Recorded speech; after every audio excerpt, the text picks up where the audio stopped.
gravar. Comecei a Vou gravar. gravar, viu? Já estou para gravar, né?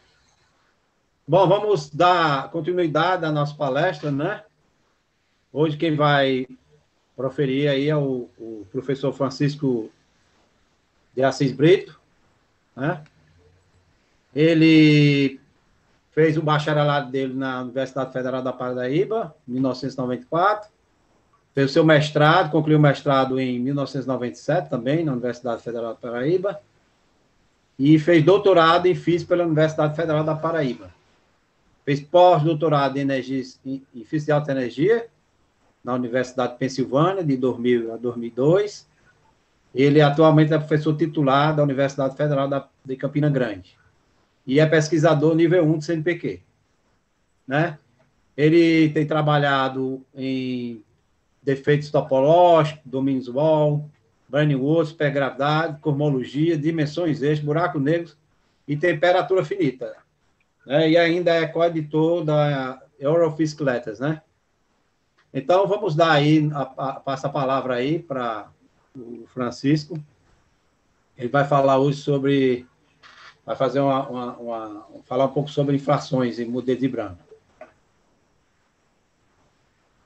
Ok, obrigado, boa tarde a todos, obrigado aos organizadores, né?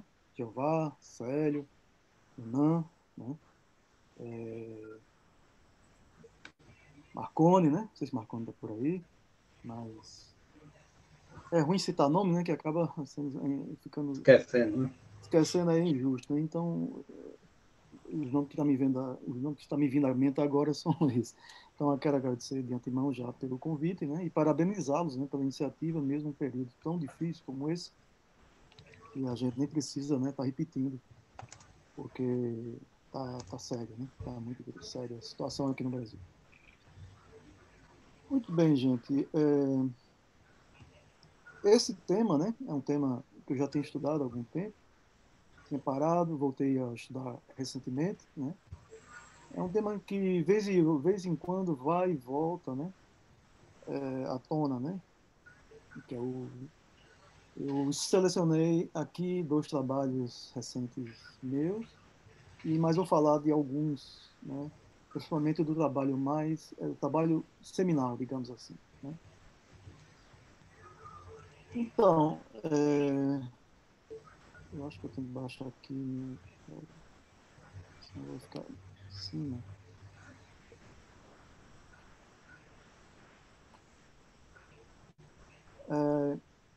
Então, inflação de Brana, né? A primeira coisa que eu quero deixar claro, qual foi a origem disso, né? A origem da inflação de Brana surge juntamente com a renovação, né, da ideia, né, de dimensões extras, né? Pelo grupo, né, de pessoas em que incluiu o Diwali, o Gabada, o Diwali, o Dimopoulos e Nima Ahmed. Infelizmente não coloquei aqui na lista. Depois vem, né, o caso da compactificação de Vale, Dimopoulos e Nimakani era um tipo de compactificação que você, em princípio, não tem, né, um número de dimensões grandes, né? Quer dizer, o número é grande, você pode ter um número infinito, inclusive, mas o tamanho, né, era finito, enrolado, né, em esferas, né, ou toro, ou qualquer coisa que o valha, né? Ou seja, eram dimensões compactas, né? Aí, com Randall Sundrum, né, em dois artigos importantes, né, de 89, em 99, vem com a ideia de uma espécie de alternativa à compactificação. Você poderia ter, no caso, o cenário mais simples, né, de duas branas, né, e aí a dimensão agora ela pode ter um tamanho, né, qualquer, né, e não ter problemas, né, de fenomenologia nem nada, porque eles, no caso, né, incluíram lá a possibilidade de o espaço ser curvo, né? Então, quando você torna o espaço curvo, né, aqui, ou seja, o bulk, todo o ambiente, né, onde está imerso essas branas, né, é um espaço curvo, e aí você pode ter uma dimensão com comprimento infinito, porém o volume, né, do espaço não é mais infinito, é um volume finito, né? Então, eles perceberam que o mais importante não é o tamanho da dimensão, mas o volume, né? Então, quando você integra, quando tem dimensões extras, mesmo que sejam infinitas, de comprimentos infinitos, a curvatura, né, induz um, efetivamente um tamanho infinito na distância. Tá? Porém, esses rapazes aqui, Goldberg e Wise, levantaram a questão da estabilidade, né, da compactificação. Já se conhecia, né, que todo problema que envolve, desde o tempo das ideias de Kaluza-Clay, as pessoas já sabiam, né, que os espaços, né, internos, internal space, a gente chama em inglês, os espaços de dimensões extras, você precisa ter um potencial associado porque para inibir, né, o colapso da dimensão extra, porque elas tendem, né, a colapsar se você não adicionar, né, algum tipo de mecanismo, né, que estabilize. Isso acontece com dimensões compactas, tipo Kaluza-Clay, mas e também aqui, né? E esses Goldberg e Wise levaram essa questão à frente, né? Nos anos no final dos anos 90 e 99, mesmo ano que surgiu o modelo de Randolph-Sondrum. Tá? Depois, uma série de pessoas viram que isso também seria interessante, né, para estudar inflação, né? Porque se você tem um universo agora representado por uma brana, que chamava de brana visível, né? E aqui é a brana escondida, e o nosso universo agora uma folha tridimensional, imersa em 5 dimensões, no caso de Randolph-Sondrum, né? Não necessariamente no caso de Vale, de Dimopoulos e Nimarcani, né? Mas aqui, nesse cenário, é apenas uma dimensão extra. Então, o que acontece que você precisava, né, de um mecanismo de estabilização do raio, né? E aí o que acontece é o seguinte, esse potencial que você encontra, né, que estabiliza a dimensão extra, o tamanho, né, é um potencial que também é induzido aqui, né? Ele é induzido no mundo tridimensional, né? Ou seja, induzido por quê? Por um processo de integração, né? Você integra na quinta coordenada e aí o potencial que inicialmente era de um potencial em 5 dimensões, ele passa agora a ser um potencial de 4 dimensões, né? E aí começaram a perceber que isso era interessante para produzir potenciais, né, também para a inflação, né? Todo mundo sabe que a inflação ela não vive, né, sem um belo potencial escalar, né? Você precisa de um potencial escalar para isso acontecer, né? Então, uma série de pessoas, né, que infelizmente não está citado aqui, mas é só para citar uns mais recentes, esse aqui da Kalosh, Linde e Amada, né, e Rust, né, eles, um trabalho mais recente sobre esse tema, né, eles voltam a estudar, né, a possibilidade de você induzir potenciais aqui. Tá? O que tem de bom nisso aí, que é a questão da estabilização do que chama de radion, né, a distância aqui, mas uma vez induzido, isso aqui vira inflaton, né?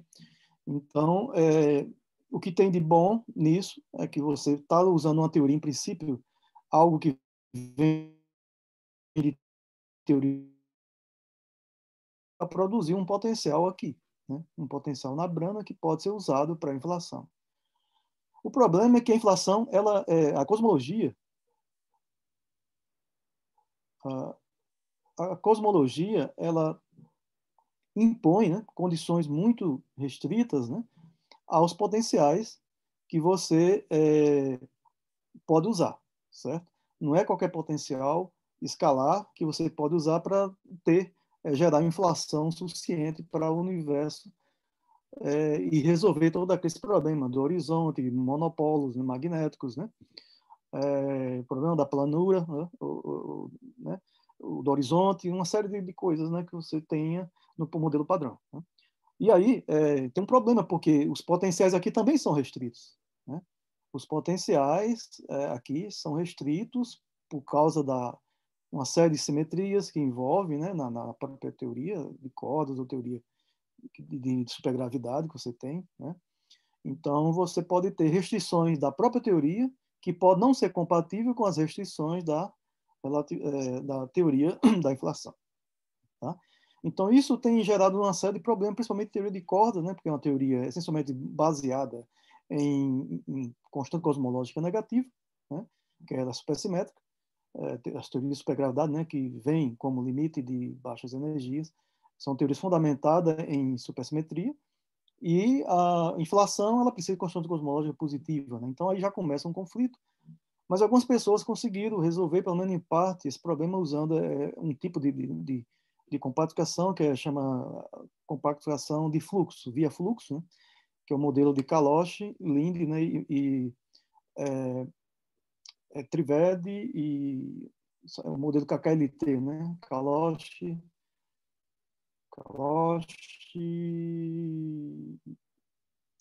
Kat, se eu não me engano, Trivedi e Linde. Depois eles dobram, né? O L, porque vai ter Lunin, e o M também, porque vai ter Maldacena no outro trabalho, né? Então você tem também o modelo KLL-MMT, né? Que eles conseguiram resolver, né, em parte esse problema, tá? Mas de um modo geral persiste ainda uma série de coisas, né? Esses potenciais são muito restritos também, né? E a cosmologia cada vez mais é uma ciência experimental, né?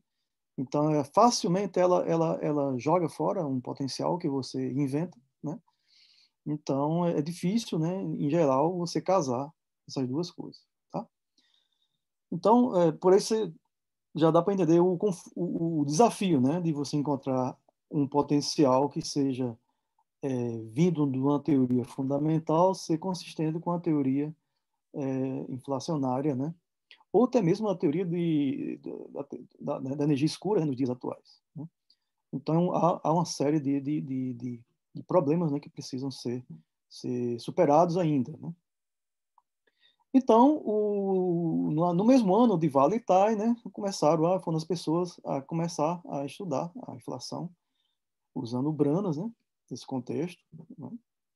E aí, de forma mais interessante, o modelo deles não é só duas branas, é uma brana e uma rede, né, ou uma pilha, né, de branas, né, que gera, né, uma espécie de atração e potenciais, né, suficiente para induzir aqui na brana, né, na brana visível, aqui está ao contrário, a brana visível está do lado esquerdo, né, isso aqui seria as branas escondidas, né, aí você tem um número aqui, né, um número muito grande, né, de branas, e no caso dele, não necessariamente só uma dimensão extra, você pode ter N dimensões, tá?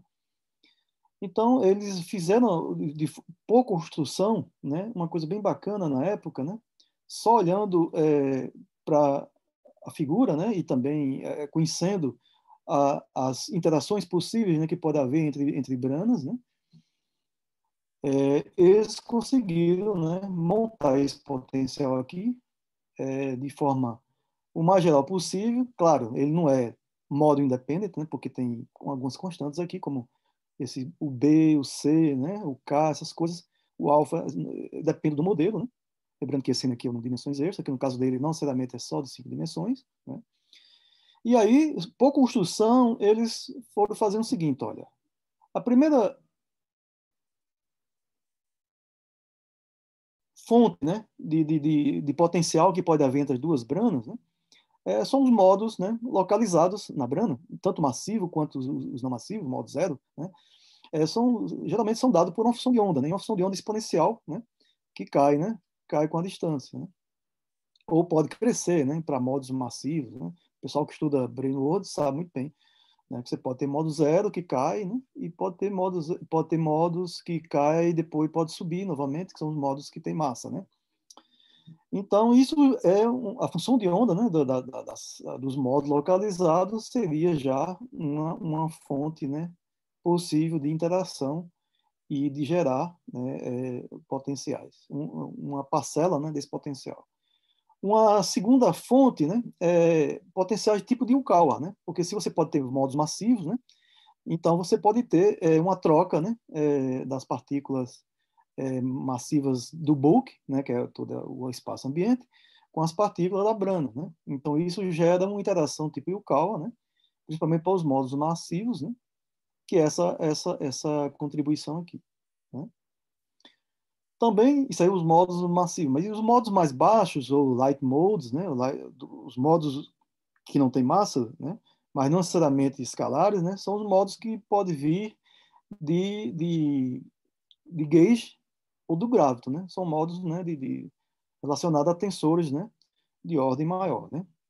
Não necessariamente escalar. Então, você pode ter essa contribuição, né, devido a fluxo de Ramon-Ramon, né, e coisas desse tipo você pode ter, né?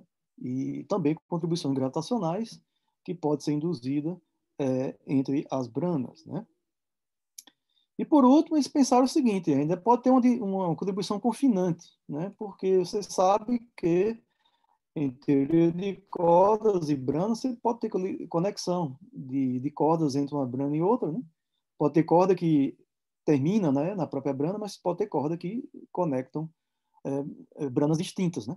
E isso gera pode induzir um potencial linear do tipo confinante, né? Isso é inclusive uma coisa bem conhecida, né, em potenciais em QCD, né? Que você tem a QCD, a corda QCD ou QCD string, né? Que gera um potencial interbrana ali, né? No caso interpartícula, né? Linear, tá? Então, de uma forma bastante inteligente, eles montaram, né, um potencial mais geral possível, né? Dessa forma, tá? E a forma, a contribuição, a primeira é essa aqui, né?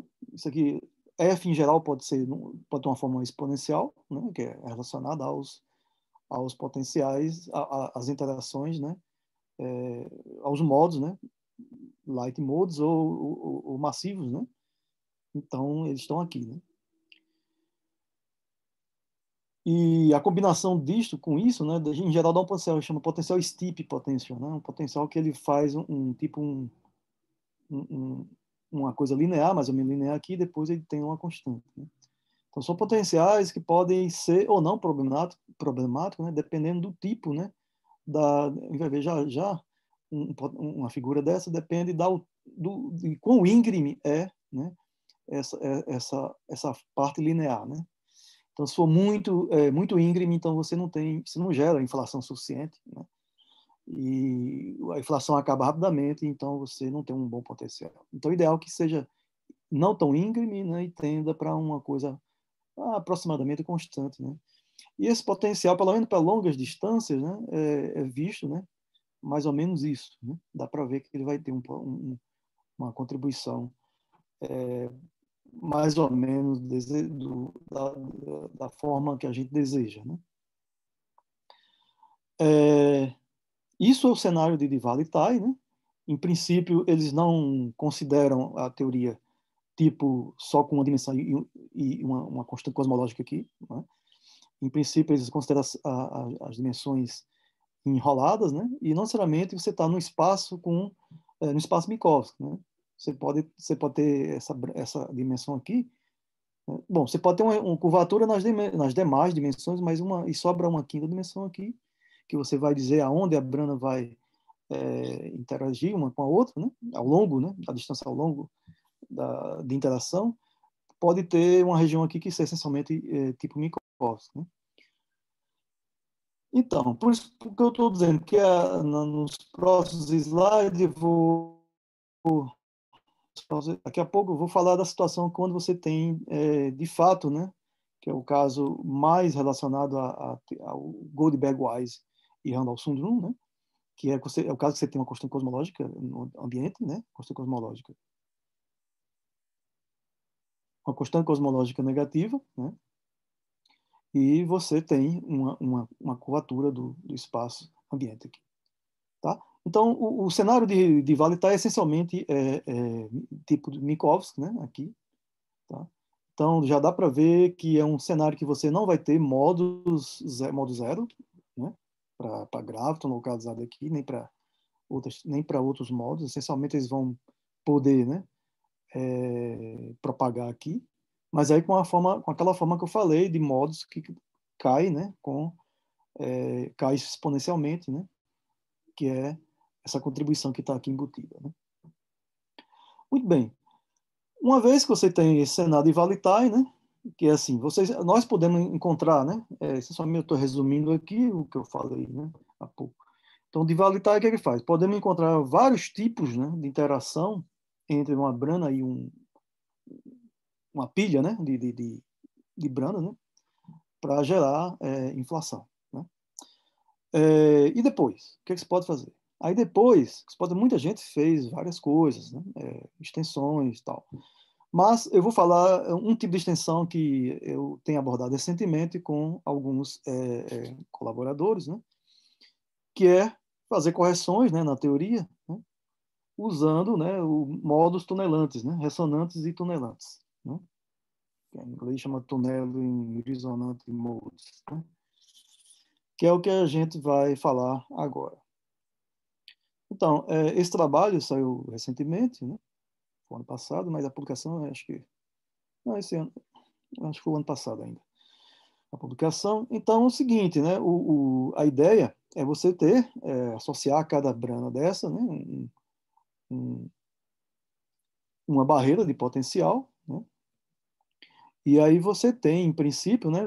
Excitações do bulk, né? Partícula associada a flutuações da brana no bulk, pode propagar no bulk, e aí elas podem, né, andar, né, através de duas barreiras, por exemplo, ou pode ter mais, por exemplo, daqui a pouco a gente vai falar de um conjunto, né, uma rede de branas também, mas a ideia é mais simples, né, vamos pegar logo duas, né, que é o exemplo mais simples, aqui é o caso também que eu não estou considerando o espaço curvo, né? O bulk é Minkowski, essencialmente. Então, a discussão aqui você pode tratar como uma discussão tipo efeito de tunelamento usual, né? Então, é o seguinte, olha só que legal. Isso aqui foi uma ideia levantada também por Tai e Holmes em 2009, né? Para estudar outras coisas, mas aí esses, todos eles também, o Padilla, Copeland, Safin, Sarangi, Gary Shields, Slasher, né? Eles também, né, aplicaram uma série de teorias, né, esse efeito, que é o seguinte, né? O túnel, na verdade, uma coisa conhecida, você pode achar em livros, né, de mecânica quântica, Mesbach, por exemplo, sei lá, Sakurai, né? Então é o seguinte, a probabilidade, né, de tunelamento de A para B e de B para C, né, ou de B para C, é sempre algo desse tipo, né? Isso aqui é numa aproximação tipo W para B, né? Isso aqui é essencialmente a ação, né? Então, se você considera que a probabilidade de A para C é simplesmente o produto, né, da probabilidade de A para B e de B para C, então você teria simplesmente, né, esse TAB quadrado, né? Então você teria uma supressão exponencial, né, muito alta, né? Ou seja, quadrática aqui, né? No entanto, isso não é verdade, né? Ou seja, é o que eles chamam de double suppressed, né? O duplamente suprimido, né?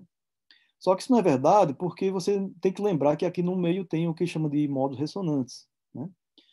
Então, esses modos ressonantes, né, que aparece aqui, ele faz com que você esqueça aqui. Essa análise não é essa, né? A análise é outra, né? Tem que levar em conta, né, o tempo, né, de colisão, né, daqui para cá, né? A forma, eu não vou entrar em detalhes, vocês podem encontrar em qualquer livro de mecânica quântica, bom livro de mecânica quântica, tá? Então, com a existência do do tunelamento ressonante, você tem uma transição de A para C do tipo linear, né? Então, você não tem mais uma coisa duplamente, né, exponencial, apenas exponencial, né? E isso faz com que você, por exemplo, se essa parede, né, tivesse, sei lá, suficientemente distante uma da outra, né, então você tem de fato uma queda tipo duplamente, né, exponencial. Mas à medida que você vai aproximando, você vai ter uma presença maior de módulos aqui, né, ressonantes. Então você passa a ter uma coisa linear, né, não linear, uma coisa que não é uma coisa que é menos suprimida. Então, você tem mais transmissão, né, quando você tem a presença de uma barreira, digamos aqui, né, que representa uma brana, né? Então, isso motivou a gente a estudar, por exemplo, forças, né, a interação entre um e outro. Claro que a gente sabe que é o seguinte, né, dá para ver, obviamente, né, que se você estiver longe de uma segunda parede, você só vai ter o efeito, né, de transição, né, usual. Vai ter uma parte que é transmitida, uma parte que é refletida, né, mas, essencialmente, se a parede estiver suficientemente distante, né, essa parede ou barreira estiver suficientemente distante, você não tem modos ressonantes, então você tem uma taxa menor, né, de transmissão e uma taxa maior de reflexão, né. À medida que você vai aproximando, né, você tem aqui está representando uma maior probabilidade de haver transmissão. Por que isso é importante? Porque aqui, né, a gente pode associar, né, isso é um trabalho bem interessante que você pode encontrar, trabalho de Jaquiv, e está bem feito, né, o resumo e aplicação em outros modelos no trabalho, no livro do Vilenk Scheller, né, de 94, né, que você pode, ele faz inclusive para paredes de domínios usuais, né, em 4 dimensões mesmo. Note que aqui estou considerando um cenário em 5 dimensões, tá? Mas eles fazem mesmo em 4, né, isso aqui, né? Então ele mostra que a força, né, que você transmite à parede domínio, né, pode ser descrita dessa forma, né? A taxa de transferência de momento à parede domínio, né, é proporcional, tem uma constante proporcionalidade aqui que depende dos momentos, né, das partículas que estão colidindo, né, depende da taxa, na verdade, de colisão, e a reflexão, né? Na verdade, isso é uma coisa que as pessoas também veem em processos que envolvem fluidos, né, ótica, né? O pessoal, inclusive, estuda isso também. Molas de optical springs, né? Molas ópticas, né? Você tem 2 espelhos, né? Passa um laser e aí você pode ter a atração devido à existência, né, desses modos ressonantes, né? Então isso é uma coisa que é bem conhecida pelo menos na área de ótica, e também em fluidos. Você tem dois objetos suficientemente próximos, né? E aí ondulações externas pode favorecer ou não a colisão, se tiver muito ou menos modos, né, ressonantes entre 2 objetos, né? Principalmente objetos flutuantes, como 2 barcos, por exemplo. Então, aqui, o que a gente faz? A gente calcula, né? Isso é já bem estabelecido, né? Sabe calcular na presença de modo ressonante a transmissão, né? Coeficiente de transmissão, onde L e θ, que dependem, né, da altura, né, da energia, né, em relação ao potencial, né? O potencial, no caso aqui, se for uma única barreira, o potencial barreira, se for 2, né, é um potencial, né, tipo aqueles que têm 2 bicos, né, e tipo poço, assim, né? Você pode aproximar aqueles potenciais tipo poço, né? E esse problema é bem detalhadamente resolvido, né, no livro do Mesbacher, por exemplo, na versão 98. Tá?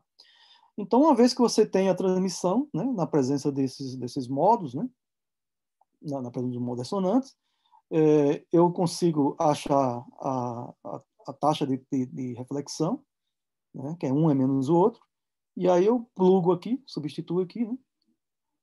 Claro que admitindo uma dinâmica newtoniana, né? A Brana não está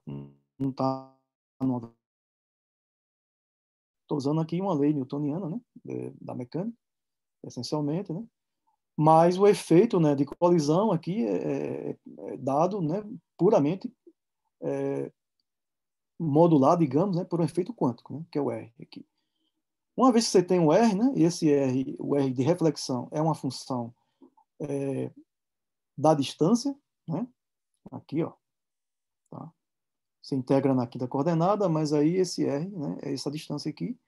Então você passa a ter uma função. Isso aqui depende da altura, né? Acho que já falei. Depende da altura da barreira, né, que é o θ. Tá? Então você consegue, né, integrar. Não é uma integração muito simples. Você tem que tomar algumas aproximações, por exemplo, o limite de barreira suficientemente fina, né? Então você começa a simplificar um pouco, né? Isso aqui, alguns termos aqui vão embora, né? Então você consegue integrar, né? Uma vez que você tem o R, né, pela lei da força, né, você tem o potencial, né, de interação entre essas 2 barreiras, e você encontra um potencial dessa forma aqui. Tá? Então, tudo isso foi feito com bastante detalhe nesse trabalho. Quem tiver interesse, mais detalhes, deem uma olhada lá. Tá? E isso você pode fazer. A gente só fez para 2 paredes, evidentemente, que é mais simples, mas você pode estender a todo o cálculo, né, para uma rede, né, de paredes aqui, tá? Como feito no caso original do Diwali, né?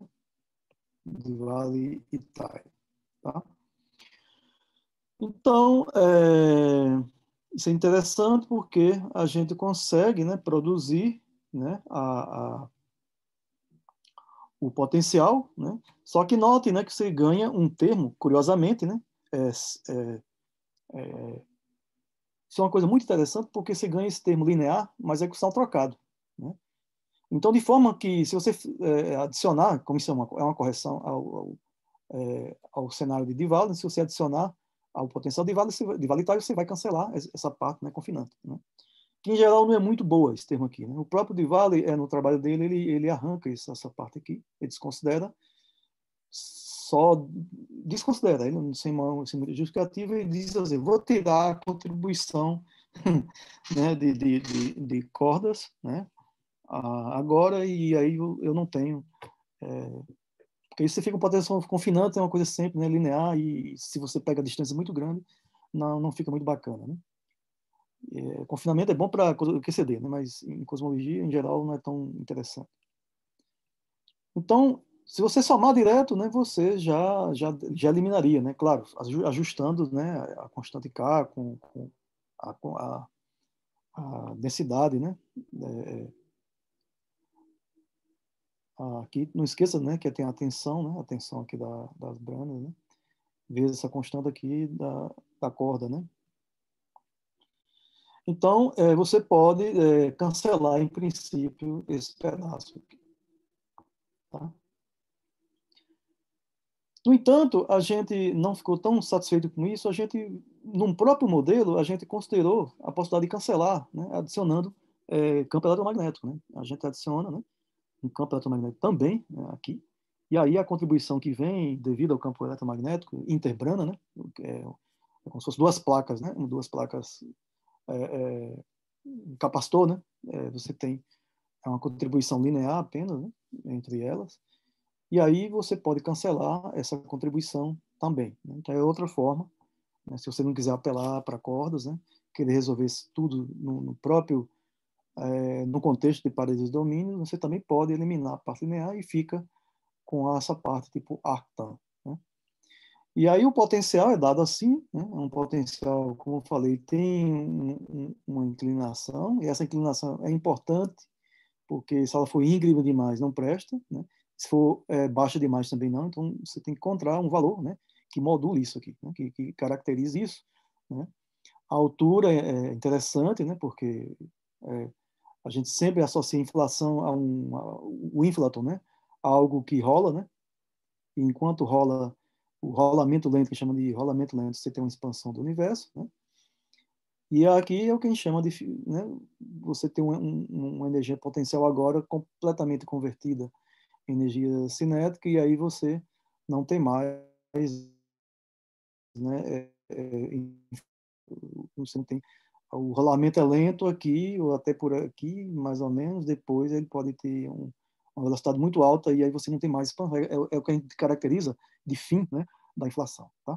Então, esse potencial, em princípio, pode ser bom, a gente só sabe quando a gente faz a análise, né, com modelos matemáticos que envolve estudar, né, o cálculo do espectro de potência, né, que é uma coisa muito utilizada hoje em dia para testar modelos, né, a fazer análise bayesiana, né, do espectro de potência, e também do mapa, né, que é o índice espectral R, né, que é contra o índice espectral NS, né, que é o índice espectral escalar, contra o índice espectral tensorial. Tá? Então, tudo isso é restrito hoje em dia, né, pelas observações.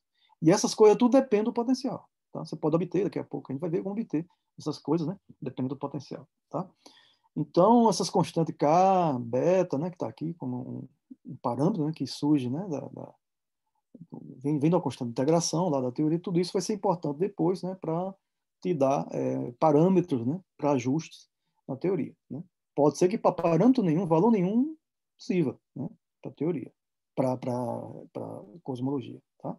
Então, é um risco que você corre de você achar um potencial muito bonito, muito bacana, e não servir para, pelo menos não servir para cosmologia. Pode servir para outros problemas, como, por exemplo, estabilização, né, interbrane, por exemplo, interbrane. Tá? Ok. Uh, eu não sei se alguém quer fazer pergunta agora, ou deixa o final. Fiquem à vontade, né? Pode ser qualquer momento. Bom, agora vou falar, né, justamente da parte de branas, né, que está no espaço curvo. Né? Você está no espaço curvo, que é aquele caso inicial que eu falei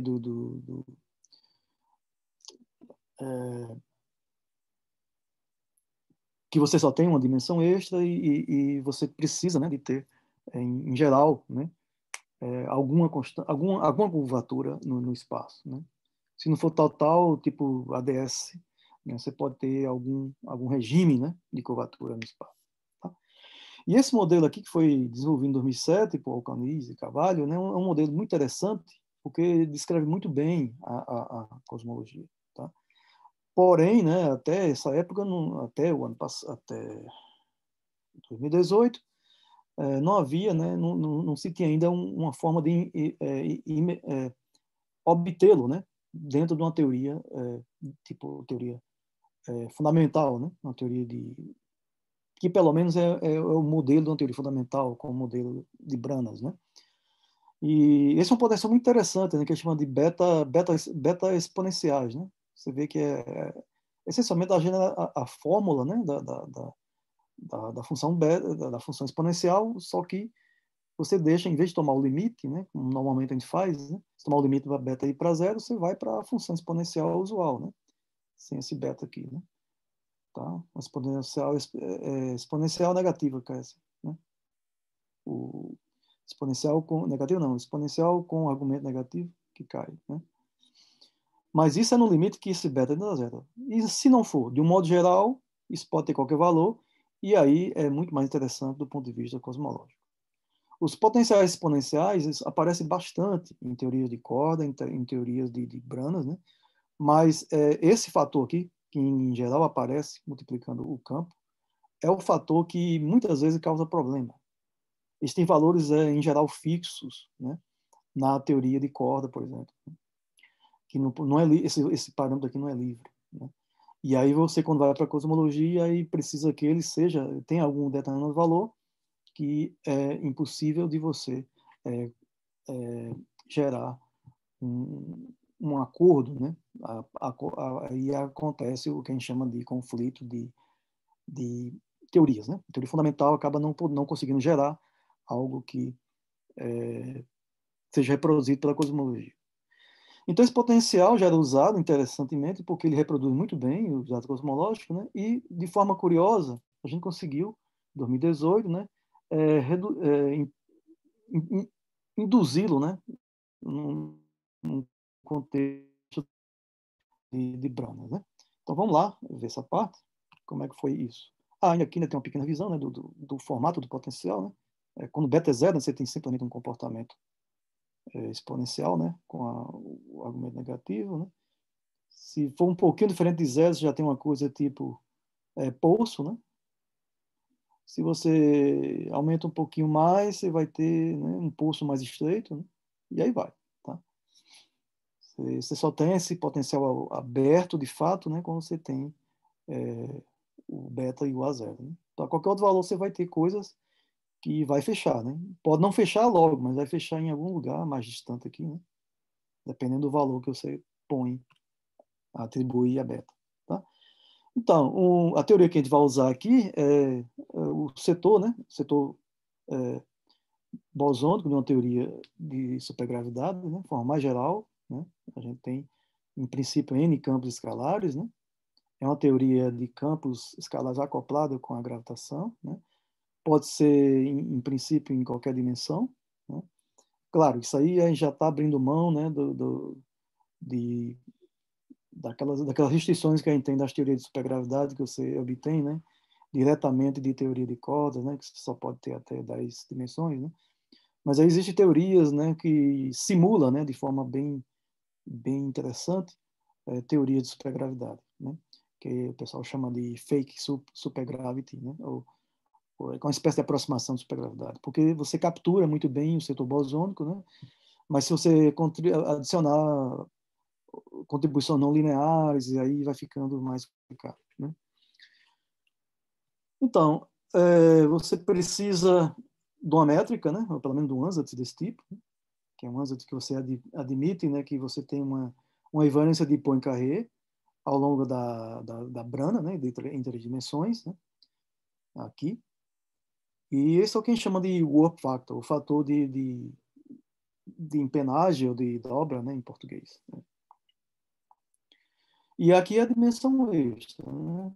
Que é a dimensão, por enquanto, estou chamando de R, né?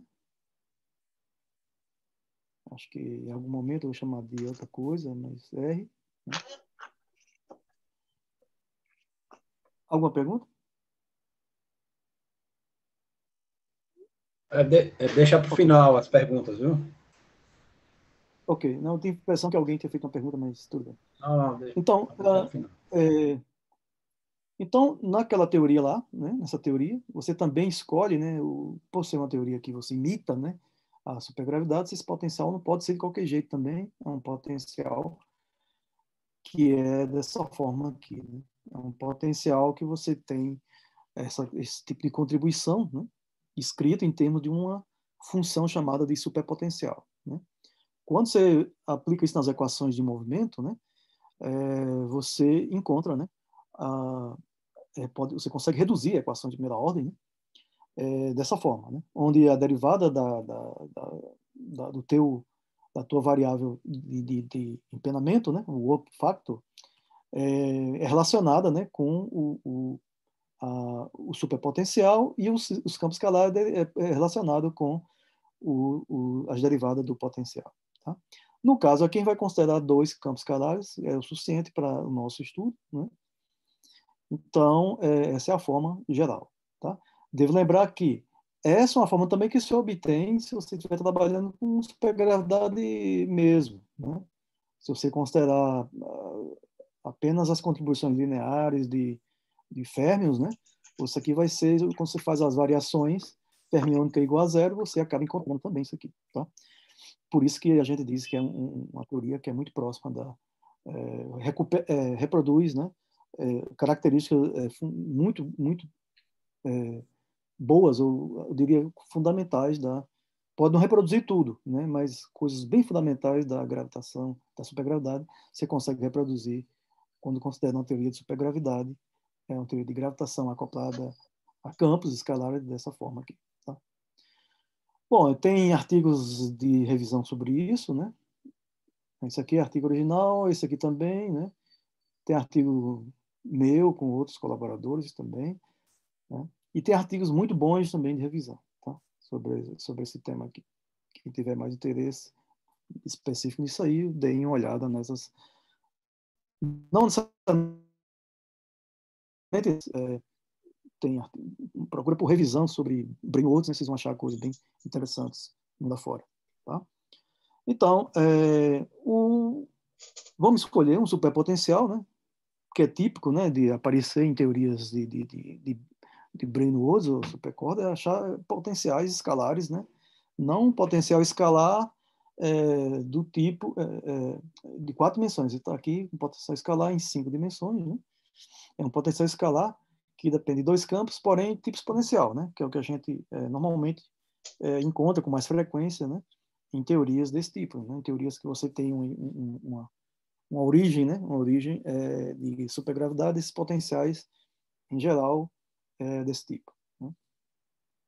Então a gente vai fazer o seguinte, né? Vamos achar a solução, né? Associada a esse superpotencial usando aquelas equações de primeira ordem, né? E a gente encontra, né? As soluções dadas por isso, né? A parte geométrica, né? Dada por log, né, de 1 mais C1, vocês estão vendo aí, né? Para R maior do que zero. E para R menor que zero, você tem essa solução aqui. Tá? Essas soluções que o pessoal, acho que o pessoal mais de cosmologia gosta de chama de soluções de tipo scaling, né? Em geral, elas são dadas assim, ó. Ela é proporcional, né?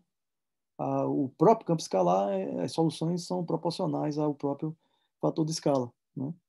Então, isso é bem interessante, porque te ajuda bastante. Uma vez que você tem o A, você tem automaticamente, né, o φ, né? Os campos escalares, né? Mas aí você só tem um A. Como é que você tem I aqui, né? Porque aí você pode ter o B1 ou o B2, tá? Para cada solução, você tem um B distinto aqui. Muito bem. Uma vez que você tem essas soluções, né, aí você quer construir, né, uma ação efetiva, né, e integrar na quinta dimensão para obter uma ação quadridimensional, né, e esperar que produza um potencial interbrana, que vai virar um potencial de inflaton, né, um potencial que vai gerar inflação, que passe, né, pelos critérios da cosmologia. Tá? Então, o que é que a gente faz? Nessa ação aqui, né, ainda nessa ação, eu vou considerar duas soluções, uma que eu vou deslocar ela de L, né, a solução φ1, né, que se obtém daqui, e uma solução φ2, né, só que eu vou trocar o sinal, vou chamar ela de anti-kink, né, porque em princípio eu quero uma força atrativa, né. Como aqui, em princípio, eu não estou considerando cargas elétricas, né, nem nada associado, eu só tenho como, em princípio, né, um agente, né, de atração, digamos assim, a carga.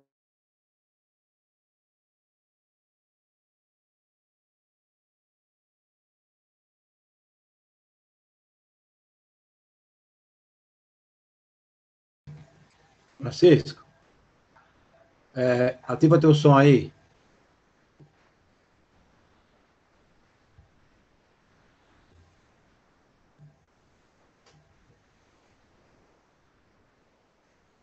Ativou o som? Tá me ouvindo, Francisco? Acho que tu pode pedir para ele ativar, Renan. Eu já pedi. Não, eu tô dizendo que... Tá me ouvindo agora? Tô. Tá ok. Pronto. Foi só agora ou o tempo todo? Estava sem som? Não, foi só agora. Tive um susto. Eu pensei que aí ia ficar muito deprimido aqui. Bom, vamos retomar, né? A tela cheia novamente, né?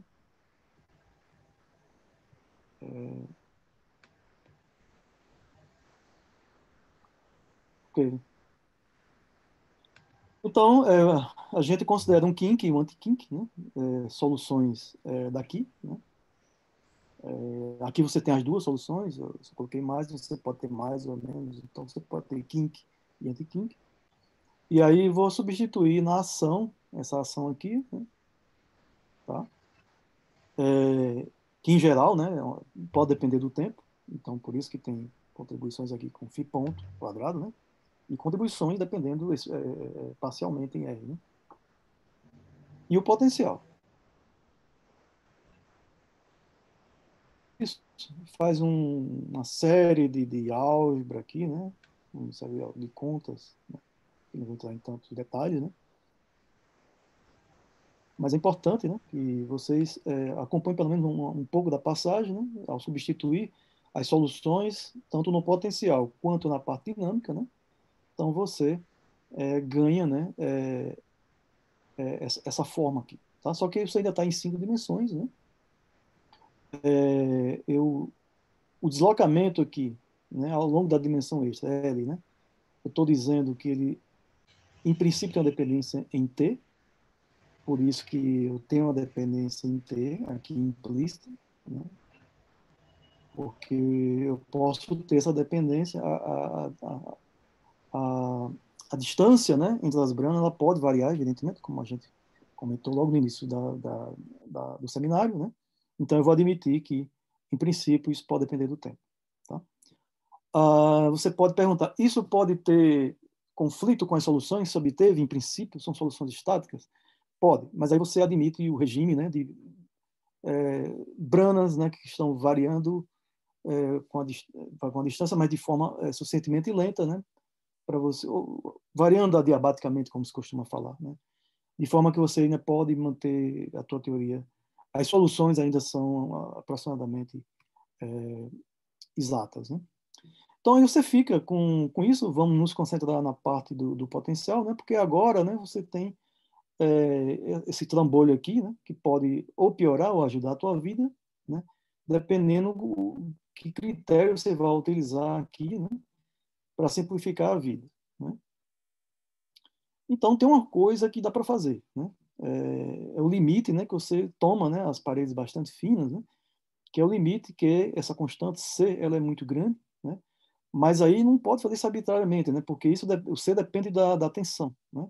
Também a tensão quando você integra lá, acha a energia das paredes do domínio, né? Você encontra uma tensão, né? Então isso para saber se você pode fazer isso, né? Você tem que ver se pode fazer a tensão suficientemente alta. E em princípio a tensão é arbitrária, né? Você não você não tem nenhuma restrição na tensão. Então, você fica com a teoria bem mais simples, né? Então, tudo isso aqui, né, vira isso aqui, né? Então, você tem uma parte dinâmica aqui, cinética, né? Uma delta aqui que vem dessa aproximação, limite de parede fina, né? Vira uma delta. Só que aparece aqui, né? E aparece aqui, na parte potencial, né? Aparece na parte cinética, na parte potencial. Então, em princípio, você resolveu, né, a sua vida, né? Basta que agora você integre, né? Integrando em 5 dimensões, né? Pegando só a parte escalar, né?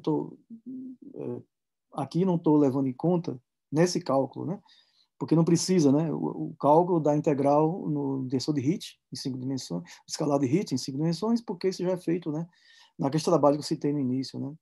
É feito por Randall Sundrum, Goldberg Wise, esse pessoal faz, né? Então basta pegar lá como é que você integra o R, o escalar de Hit em 5 dimensões, né? Você vai encontrar o escalar de Hit em 4 dimensões e vai ser adicionado aqui. Então, essa parte é uma coisa bem estabelecida, não precisei, né? Não preciso, né, colocar aqui então, com tantos detalhes para vocês. Tá? Então, como você tem uma integral relativamente simples, porque você tem deltas aqui, né? Deltas, basta que você integre nesse intervalo aqui, né? Desde que R, né, esteja nesse intervalo aqui. Daqui a pouco eu vou explicar porque esse R tem que ser muito menor que RC, né? Então, você tem essa integral aqui, né? Aqui acho que faltou o G de 5, né? Quando você integra e fica só com G de 4, que é a geometria em 4 dimensões, né? E aí a parte cinética e a parte potencial, tá? Porque esse L tem que ser muito menor do que essa distância, é a distância da coordenada, né? A distância da coordenada em 5 dimensões, nesse modelo, por ser um modelo que você não necessariamente você tem uma constante cosmológica negativa, ou seja, você não tem necessariamente, basta olhar aqui para o potencial, né? Certamente alguém vai questionar, perguntar isso no final. Né? Esse potencial, se você olhar, ele não vai para uma constante, né? Então, ele não é sintoticamente antideciter, não é ADS, sintoticamente ADS, tá? Então, você tem que gerar um corte, né? Ou seja, você não vai ter modo zero aqui. Basta ver aqui também, né? Você vai ver que isso não é modo zero. Isso aqui cresce, né, com a distância, tá? E aí, isso gera modos gravitacionais, gera. Isso aí foi estudado no modelo de Vale, Gabadaz e Porrat, que é o modelo DGP, né? Quando não tem modo zero, você pode ter ainda gravitação ainda induzida, né, na brana, só que ela chama de metagravidade, né, porque ela é meta-estável. Meta-estável no sentido que você não pode ir muito longe, né, ao longo daquela dimensão, senão você vai começar a ver a dimensão extra, né? Então, por isso que toda essa integral é feita, mas né, Essa distância é como se aqui fosse muito menor, né? Você integra, eu posso colocar a Brana numa distância uma da outra, mas não muito além, né? De forma que você comece a sondar, né? A Brana, né? Começa a sondar correções aqui, né? De gravitação de 5 dimensões, né? E isso é uma coisa já bem estabelecida e o pessoal chama isso, esse RC que é o R de crossover, né? É a escala aqui na qual você muda a dimensionalidade da lei de Newton, por exemplo. Tá? Então, tem que ter esse cuidado também. Tá?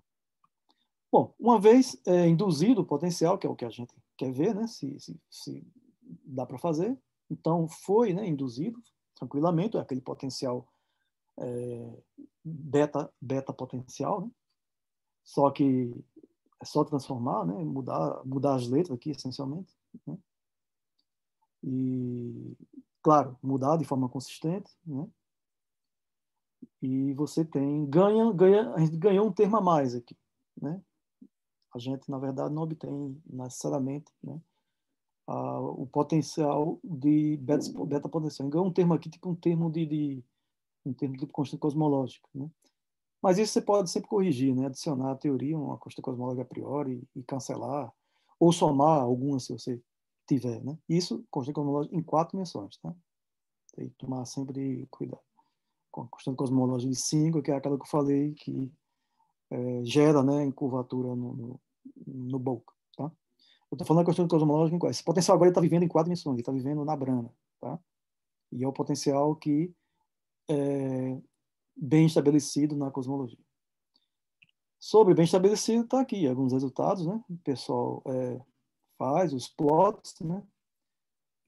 Para esse lambda, né?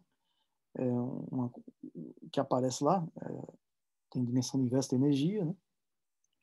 Ou não, dependendo, no potencial original deles, né? Eles começam, o potencial lá está escrito lambda sobre a massa de Planck, né? Mas você pode escrever, você pode incorporar o lambda, a massa de Planck aqui também. Tá? Enfim, então aqui são em unidades, né? Unidades, pode ser adimensional ou unidade de Planck. Né? O lambda, dependendo do como você está considerando a tua variável. E os valores de beta são esses, né? Aí você vê, né? Beta zero vai se aproximar sempre de um exponencial, né? E valores diferentes de zero, você vai ter coisas desse tipo aqui, né? Não se engane, né? Que isso aqui vai retornar, né? Em algum momento, né? Isso vai, né? Depois volta assim, né? Não, acho que não. Alguns não voltam. Estou falando para alguns valores ele toca. Acho que toca no zero mesmo. E aqui tem outros valores para o lambda um pouco menor, né? São os mesmos valores, só que o lambda é um pouco menor. Tá? E aqui vem a parte, né, do slow roll que eu falei, né? Veja que você tem parâmetros importantes, né? Como o parâmetro eta e epsilon e eta. Esses são parâmetros que são fundamentais, eles dizem para você que se você está no regime do campo escalar está rolando lentamente ou não, né, naquele potencial, tá? E aí você tem, para o caso do potencial, beta potencial, já era isso aqui, estou só repetindo para vocês, né, para uma espécie de revisãozinha, né, mas isso já foi testado, como falei, esse potencial já é bem testado na inflação, inflacionária. O que a gente fez aqui foi induzir, né, uma teoria de Brana, né? Então, você tem o epsilon e o eta, né? Então, a gente considera o final da inflação quando isso aqui é da ordem de 1, né? Ou seja, quando isso aqui é muito menor, significa que você está rolando lentamente, né? Se for um potencial daquele que é tipo arco tangente, né? Que a gente induziu lá no caso de Vale e Tai, né? Então, você tem uma coisa desse tipo aqui, né? Então, enquanto você está na parte próxima do que é constante, né? Então, rola muito lentamente. No momento, que é essa região aqui, ó, quando esse epsilon é muito pequeno, ou seja, a derivada, né, do V é muito pequena, né? Ou a derivada segunda também. Você escolhe um ou outro, né, para escolher o final da inflação. Então, o fim da inflação é quando isso aqui é da ordem de 1. Quando é da ordem de 1, né, você acaba com a inflação. É uma forma de dizer que a inflação chegou ao fim. E a inflação tem que chegar ao fim, né, senão a gente não teria o universo. Né? E aí a gente consegue encontrar, né, um φ, né, isolar um φ em termos do lambda, né, e do beta, né, para o fim da inflação. Usando o número de dobras, né, é o número de folds, né, na escala de pivô, integrando a escala de pivô até o final, né. A escala de pivô é aquela escala no qual você começa, né, a inflação. Tá? É quando você começa a cruzar o horizonte de Hubble, né? Aí você tem esse φ estrela aqui. Tá? Então você tem um N estrela, que é para a escala de pivô, e tem um φ-end. φ-end está aqui, né? Só que aqui eu escrevi aqui está end, né? E aí, com essa fórmula, você consegue encontrar o φ de pivô.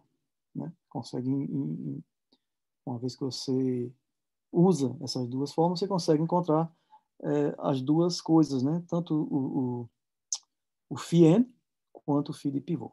Tá? Isso vai ser importante no cálculo, né, dos índices espectrais, que eu falei, né, há pouco, né, que são coisas observáveis. Né? O índice espectral é escalar, né, e tensorial. Tá? Então, você tem essa fórmula aqui para o índice espectral, os dois índices espectrais, NS e NR, né, em termos, né, das derivadas, né, do potencial, que são essas coisas aqui. Né? São o epsilon e o eta. Tá? E aí, tudo que você tem que fazer é comparar agora com esse mapa aqui, né, dos dados do Planck, por exemplo, foi dado do Planck em 1918, né? São os últimos dados, né? Então, você tem esse diagrama de contorno aqui, 68% e 95%. Né? Então, quanto mais dentro da região, maior a tua confiança, né? Mais próximo da confiança você está, né? no teu modelo. Tá? Então, a gente vê que essas linhas, né, são essencialmente essas retas, né, dadas por isso aqui. Então, você tem reta para n igual a 50 dobras, né, e n para 60 dobras de folds. Em geral, esses são os valores mais utilizados na cosmologia moderna. Né? Entre 50 e 60 e folds. Tá? Então, a gente vê que alguns valores de beta, tá vendo? A bolinha menor é 50 e fold, a bolinha maior é 60 e fold. Né? E esse ângulo aqui, né, depende do beta. Né? São valor de beta, você vê que o ângulo muda, né? Dessas setazinhas aqui. Depende do valor de beta. Tá? Então aqui você vê que não tem um bom aproveitamento, o modelo está fora. Né? Quer dizer, não está totalmente fora, porque ainda você tem uma região de confiança, mas mais fraca do que aqui dentro. Né? Essa parte às vezes você considera Planck e outras colaborações, né? Colaborações e outros tipos de medidas, né? Não só o Planck é um satélite, isso aqui são outros tipos de laboratórios que tem mundo afora. Né? Então, você vai juntando tudo, você vai tendo restrições cada vez maiores. Tá? Então, nesse caso aqui, a gente considera um lambda ainda um pouco menor, 10 vezes menor, aí a gente já consegue aproximar mais, né, os valores. Né? Então, essa região aqui fica 1,6, por exemplo, já é mais bem favorecida, né, para beta, né? Isso aqui é o valor de beta, para beta 1,6, né? Você começa a ter valores mais bem favorecidos para 50 folds, tá? Não quer dizer que esse aqui não está. Esse também está bem próximo, né? Esse aqui também. Mas estão bem melhores que esses outros. Né? Esse aqui, por exemplo, em 0,6 está totalmente fora. Né? Então, seria que o modelo seria totalmente descartado se teus parâmetros fossem fixados aqui já. Né? Por exemplo, como acontece em teorias de corda, teorias fundamentais, que muitas vezes o parâmetro é fixado, você não tem como fazer isso aqui. Né? Você não tem como ajustar, você não tem essa liberdade, então o modelo é descartado imediatamente. Né? Outra forma de restringir ainda mais isso é o espectro de potência. Né? E aqui a gente fez também, né, nesse trabalho aqui em 2018, com o pessoal lá do Rio, Jailson, né? A Nicole, que na época estava no Rio, mas ela é italiana, né? Tá na Itália agora. É um estudante. e outro colega, o Raimundo, né, se não me engano, o Raimundo lá da Natal. E aí a gente fez, isso aqui para fazer análise, né, de inferência bayesiana, né, pega o modelo para um valor e para outro, né, e estuda, né, faz uma análise de inferência bayesiana para ver, né, quais são os valores mais, digamos assim, mais preferíveis, né. Isso é o pessoal lá do Rio, lá do ON, né, eles fazem isso com muita maestria, né, e aí a gente viu que o modelo se fixa, né, muito bem por exemplo, Lambda CDM, né, que é um modelo que não tem nada disso, é só a constante cosmológica acoplada, né, a gravitação, né, e massa e matéria, e você tem um modelo muito bem estabelecido, só que você precisa ter uma constante cosmológica, né, e as pessoas não gostam da constante cosmológica em geral, porque a constante cosmológica tem uma série de problemas fundamentais, né, com respeito ao valor dela, né.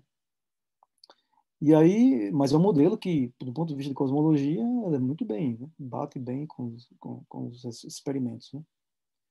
E aí a gente vê, isso aqui está errado, isso foi Planck 2018, 2015 não, 2018, e aí a gente obteve essa coisa bastante interessante, ou seja, como era esperado, né? Porque o modelo já era bem testado, tá? Agora eu vou mostrar para vocês que aquele modelo ARCTAN também, ele tem que é um modelo estendido, né, de Valitai. A gente também tem valores de beta lá, né, na função arctangente, né, você tem um beta lá. O beta aqui só mais um parâmetro, é só um parâmetro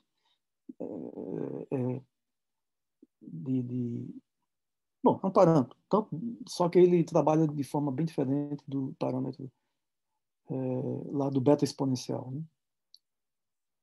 Então, para valores, por exemplo, para valores de beta, né, muito próximo de 7, né, você tem um, um fitting muito bom, né, que chega a se aproximar bem, né, do modelo Lambda CDM. Isso aí foi feito para o espectro de potência, né, e também para o diagrama de contorno do R contra NS, né. Você vê, né, que à medida que você vai aumentando, de fato, né, os valores aqui os valores de beta crescem assim, tá, gente? Aqui, ó. Aqui 0,1, 1, 5, né? Aqui é 10, né? Aqui dentro acho que é um valor muito alto, né?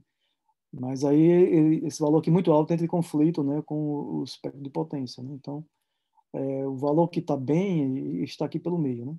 Está por aqui, né? Próximo dessa região verde escura, né? Então, o modelo ele é bem interessante, ele né, está bem está salvo, né, digamos assim, está dentro satisfaz, né, bem as, as, as restrições, né, da cosmologia, tá? Então isso deixa a gente bastante motivado, né, para fazer outros tipos de análise, como a gente está vendo. Isso aqui, inclusive, é um trabalho ainda que está só pré-print, ainda não foi submetido, porque né, ainda vamos adicionar algumas coisas, né, mas está bem adiantado, tá? Então, acho que é isso. Temos as conclusões agora, né? Então, conclusões. A gente mostra que o modelo beta-inflação, né? Na verdade, isso já era demonstrado pelo grupo que montou o primeiro modelo beta-inflation, né? Que satisfaz bem dentro do regime, dentro da confiança de 68,3, né? Nível de confiança. Potenciais beta, né, estão de acordo com as observações, através de uma teoria que eu sei parte, né, uma teoria tipo supergravidade com soluções dilatônicas, ou aquelas soluções de scale, né, que a gente chama soluções de scale. Uma coisa interessante é que o beta, né, que satisfaz bem, são betas grandes, né, e precisa de betas grandes, porque isso foi considerado na aproximação, né, então seria chato se só satisfizesse para betas pequenos e beta pequeno não reproduz, né, aquela ação lá. Tá? E aí o similar, né, o ARCTAN, que a gente induziu usando generalizações do modelo da ideia, né, do cenário de Valitai, né, a gente consegue reproduzir coisas bastante similares, né. Então é isso. Eu acho que finalizo por aqui. Agradeço mais uma vez a atenção de todos. É isso. Obrigado.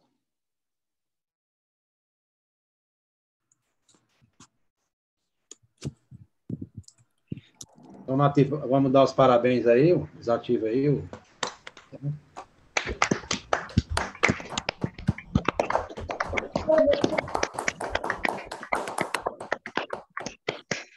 Bom, então vamos para as perguntas, né, pessoal?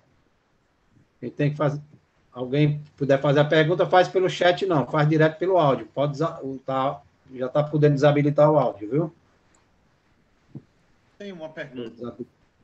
Pode desativar. Já permiti aqui. Tem uma pergunta do Macários também aí no chat, né? O Macários também poderia perguntar Não, diretamente. mas o Macário pode falar, né? Melhor ele falar. Isso. Então fala primeiro, Macário. Ok. Oi, tudo bom?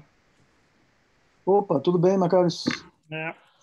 Então, a pergunta que eu fiz é a seguinte, aqui, às vezes a gente discute muito, né, eu e o Jeová, sobre o papel de você estabilizar a dimensão extra quando você está discutindo esses modelos de membrana, né? Então, especificamente, essa discussão é importante quando você fala de cosmologia de membrana. Então, a pergunta que eu coloquei no chat era sobre a necessidade matemática / física da estabilização da dimensão extra. Eu justifico a pergunta, né? Porque existem modelos, alguns, na época que lançou, né, o modelo de Randall-Sundry, existem alguns modelos de cosmologia onde os caras deixavam a dimensão extra não estável, né? Então as membranas podiam se movimentar e a mudança do raio da dimensão extra era suficiente para você gerar como consequência inflação no universo, né? Em cima das membranas, tá bom? Mas aí vem os critérios de estabilização, né? Então a minha pergunta vai nesse sentido aí de como é que você pesa, né? Uma coisa ou outra. Bom, não há conflito, na verdade, né? Porque quando você está dizendo que está estabilizando, o mesmo mecanismo de inflação pode ser usado para estabilizar. A estabilização é quando você vai... É quando você vai, por exemplo, né, para... Deixa eu ver se eu consigo voltar aqui. Vocês estão vendo minha tela, né?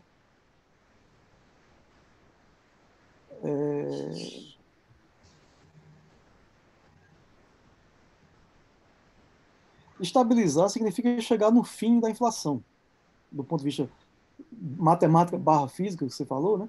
Estabilizar aqui é quando você finaliza a inflação. O potencial Arctan acho que é melhor de ver isso. Ok. Beleza. Então, o Arctan, deixa eu ver, cadê a figura? Pronto. Você vê, né? A banana está evoluindo aqui. Então, você tem inflação suficiente aqui. E quanto mais flat o potencial, né, mais inflação você tem. Só que a banana está andando em direção, né, a um mínimo aqui, né? Em princípio, elas vão colidir uma com a outra, tá certo? Então, estabilizar aqui, esse potencial, por exemplo, ele nem é tão bom para estabilizar, porque ele não tem um mínimo, né? O mínimo aqui é um bico, né? Então, o interesse maior aqui é mais descrever o regime inflacionário.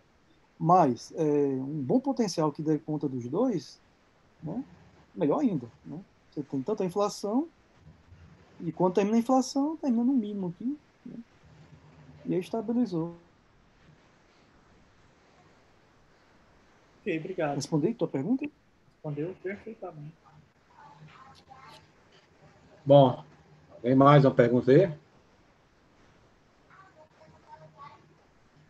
O Célio, eu ia perguntar. Célio.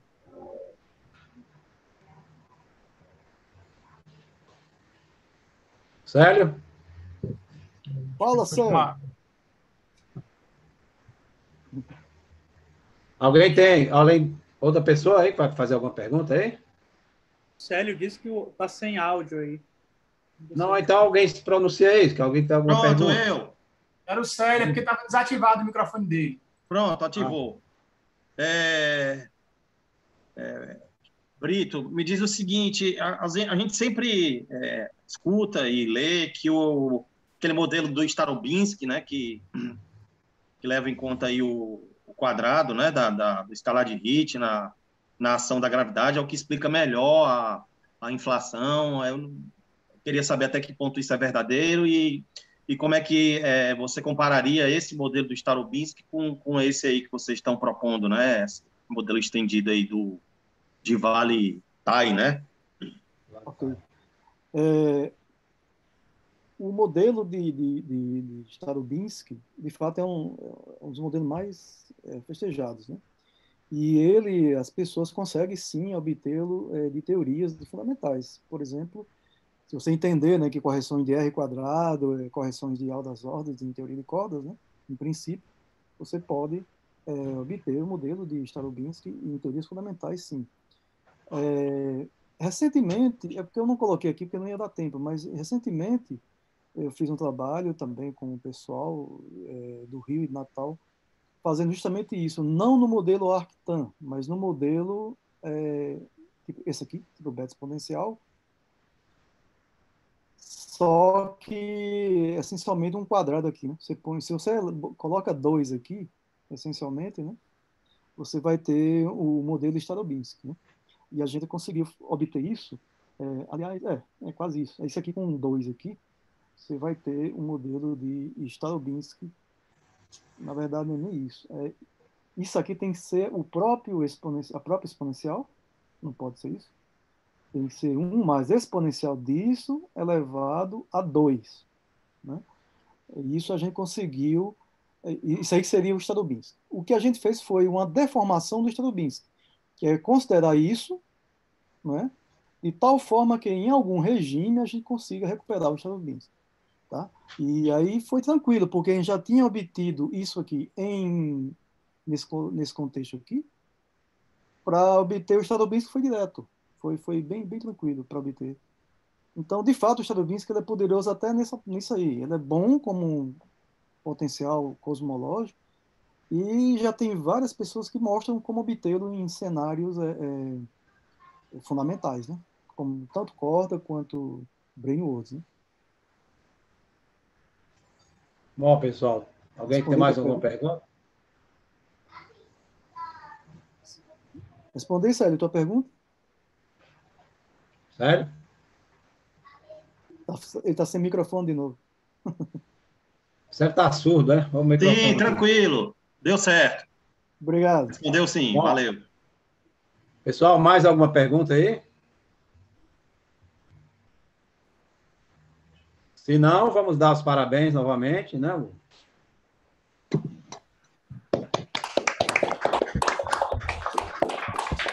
Obrigado, foi um prazer. Valeu, Francisco. Obrigado aí, brother. Obrigado, viu? Eu acho que agora eu tenho que desativar, né, a aplicação. Compartilhamento.